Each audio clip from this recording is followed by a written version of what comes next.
Moisés no pensaba simplemente en Dios. Le veía. Dios era la constante visión que había delante de él. Nunca perdía de vista su rostro. Veía a Jesús como su Salvador. Y creía que los méritos del Salvador le serían imputados. Esta fe no era para Moisés una suposición. Era una realidad. Esa es la clase de fe que necesitamos. Esa es la clase de fe que necesitamos. La fe que soportará la prueba. La fe que soportará la prueba. Bienvenidos a las perlas escogidas de los testimonios, donde hallarás gemas de la verdad que aún ha de descubrir todavía el investigador ferviente. Hoy presentamos Vivir como mirando al invisible, como mirando al invisible. Esto es la fe de Moisés. Jesus is coming soon. Maranatha, Christ is coming. Hola, ¿qué tal, queridos amigos y hermanos? Dios les bendiga rica y poderosamente y bienvenido a su programa Las perlas escogidas de los testimonios. Y referente al tema en cuestión, vivir como mirando al invisible, es necesario recordar y tener presente que Moisés recibió en las escuelas de Egipto la más elevada educación civil y militar,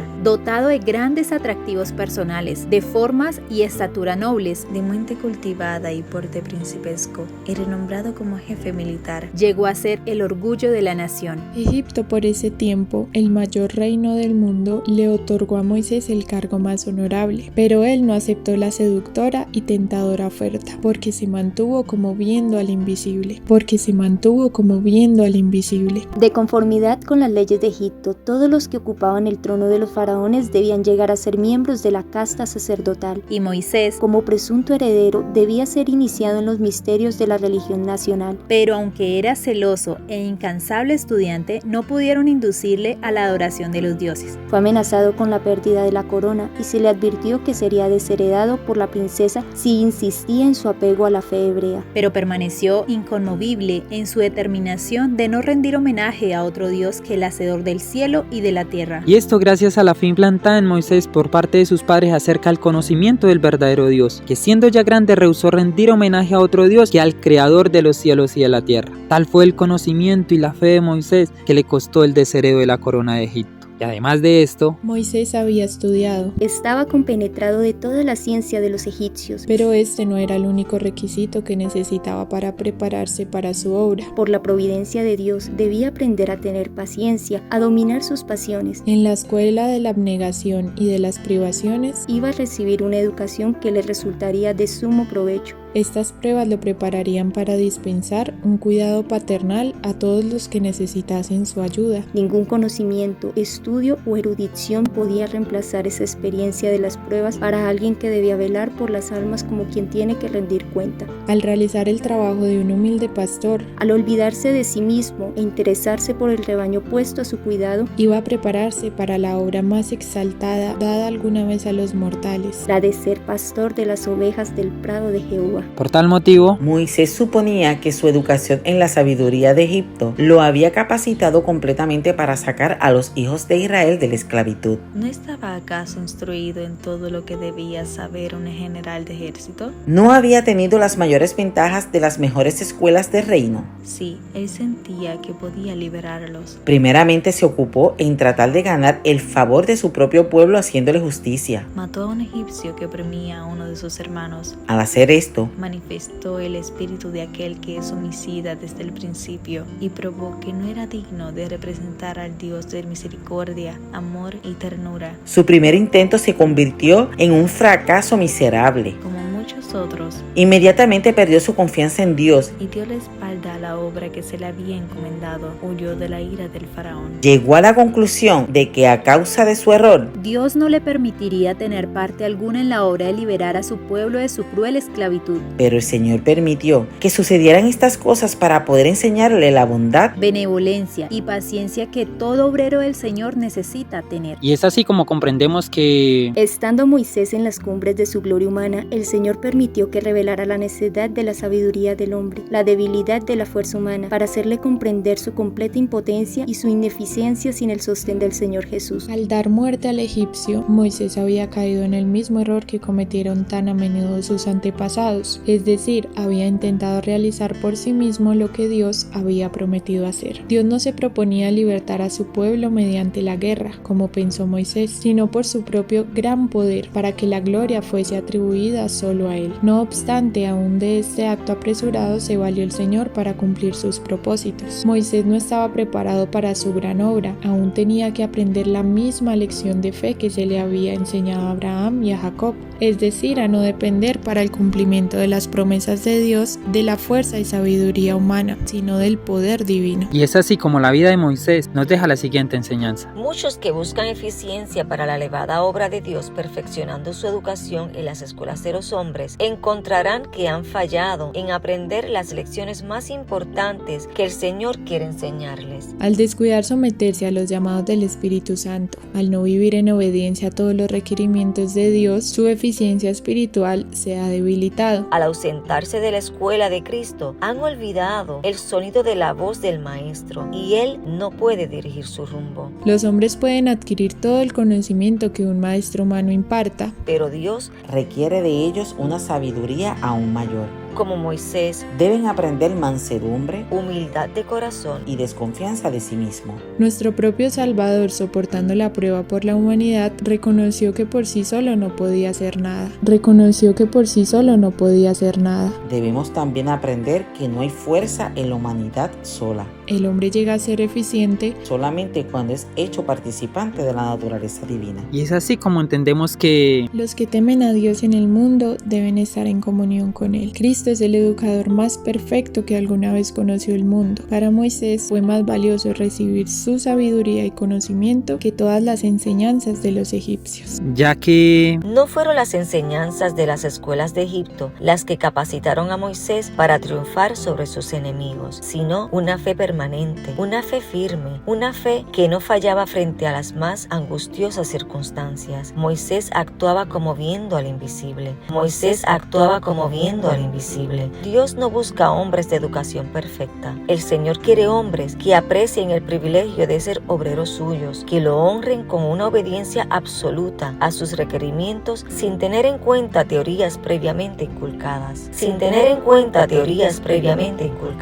¿Pero qué es lo que sucede hoy? ¿Dónde está esa fe permanente? ¿Dónde está esa fe firme? ¿Dónde está esa fe que no falla frente a las más angustiosas circunstancias? ¿Dónde ha quedado esa verdadera fe, hermana Tania? Mucha de la fe que vemos es meramente nominal. Escasea la fe verdadera, confiada y perseverante. Moisés realizó en su propia experiencia la promesa de que Dios será galardonador de aquellos que le buscan diligentemente. Tenía respeto por la recompensa del galardón. En esto hay otro punto de la fe que deseamos estudiar. Dios recompensará al hombre de fe y obediencia. Si esta fe penetra en la experiencia de la vida, Habilitará a cada uno de los que temen y aman a Dios para soportar pruebas.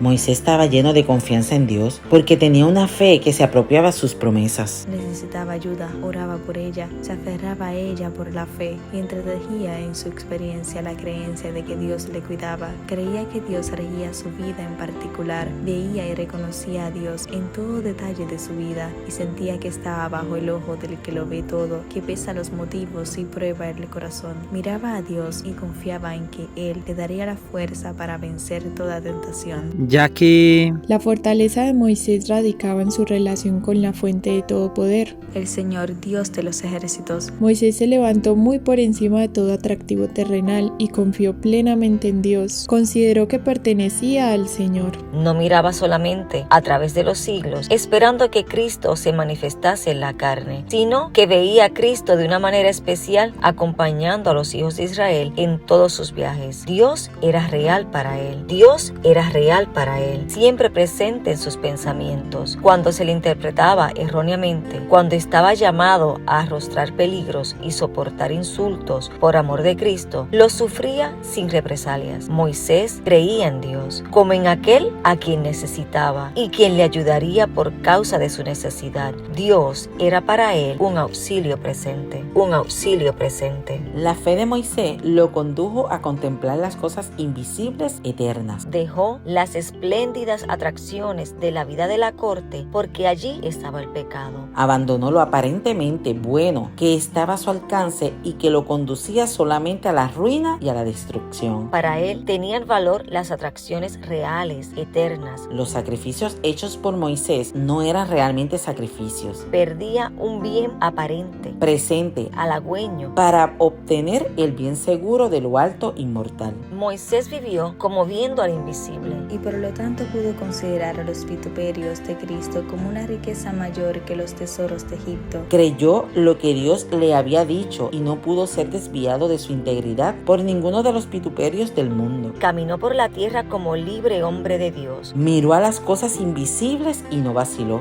Sentía la atracción de la recompensa y así puede suceder con nosotros. Era amigo de Dios. Si los hombres quisieran vivir de esta manera, veríamos sus rostros brillar con la gloria de Dios, porque estarían contemplando la gloria del Eterno y mediante la contemplación serían transformados a la imagen de Cristo. Nuestras mentes alcanzan el nivel de las cosas donde moran nuestros pensamientos, y si pensamos en las cosas terrenas, dejaremos de ser impresionados por aquello que es celestial. Tendríamos un gran beneficio de la contemplación de la misericordia, de la bondad y del amor de Dios, pero sufrimos una gran pérdida espaciándonos en aquellas cosas que son terrenas y temporales. Oh, cuántas veces cedemos a la tentación porque no mantenemos nuestros ojos puestos en Jesús. Nuestra fe no es continua porque por la complacencia propia pecamos y luego no podemos mantenernos como viendo al invisible. Por esta razón, Hermano mío, haga de Cristo su compañero de todos los días, de cada hora, y no se quejará de no tener fe. Contemple a Cristo, mire su carácter. Hable de Él, Cuanto menos ensalce el yo, tanto más encontrará que ensalzar en Jesús. Dios tiene una obra para usted. Tenga al Señor siempre presente en su recuerdo, Hermano y hermana, elevado siempre más para tener visiones más claras del carácter de Cristo. cuando Moisés oró, Ruégote que me muestres tu gloria. el Señor no lo reprendió, sino que le concedió lo que le pedía. Usted también puede, como Moisés, mantenerse como viendo al invisible. El Señor desea darle una preciosa experiencia. Dios tiene una obra para usted. Puede buscar alcanzar el sentido superior de las cosas que son eternas. Dios está cerca de todos los que lo buscan de todo corazón. ¿Cuáles son las ventajas y honores? Que el mundo le propone comparadas con los privilegios de los hijos de Dios. Las sombras de la oscuridad muy pronto se disiparán. Ya viene la mañana. El conflicto se acerca a su fin. Hay una corona de vida que se ceñirá en la frente de todo aquel que Que haya participado en los sufrimientos de Cristo. amén, gloria a Dios. Por tal motivo, queridos amigos y hermanos, y aquí la perla de gran precio, la perla de gran valor, y es la de que a menudo la vida cristiana está acosada de peligros y se hace difícil cumplir el deber. La imaginación concibe la ruina inminente delante y la esclavitud o muerte detrás. No obstante, la voz de Dios dice claramente: Avanza, avanza, Daniel. debemos obedecer este mandato aunque nuestros ojos no puedan penetrar las tinieblas y aunque sintamos las olas frías a nuestros pies. Los obstáculos que impiden nuestro progreso no desaparecerán jamás ante un espíritu que se detiene y duda. Los que postergan la obediencia hasta que toda sombra e incertidumbre desaparezca y no haya ningún riesgo de fracaso o derrota, No obedecerán nunca. la incredulidad nos susurra, Esperemos que se quiten los obstáculos y podamos ver claramente nuestro camino, pero la fe nos impele valientemente a avanzar esperándolo todo. y creyéndolo todo. amén, gloria a Dios, que momento a momento podamos apelar a la voz de Dios, a la voz de la fe y no a la voz de la incredulidad. Que la bendición del Padre nuestro Señor Jesucristo les bendiga rica y poderosamente sus vidas, apreciados amigos y hermanos, y que cada día podamos vivir como viendo al invisible por medio del unigénito Hijo de Dios. Y así experimentaremos esa fe que vence al mundo, la fe que tuvieron todos nuestros antepasados. Esto fue la fe de Moisés. Un feliz y gozoso santo sábado y una bendecida y muy productiva semana en el Señor. Nos vemos en un próximo programa.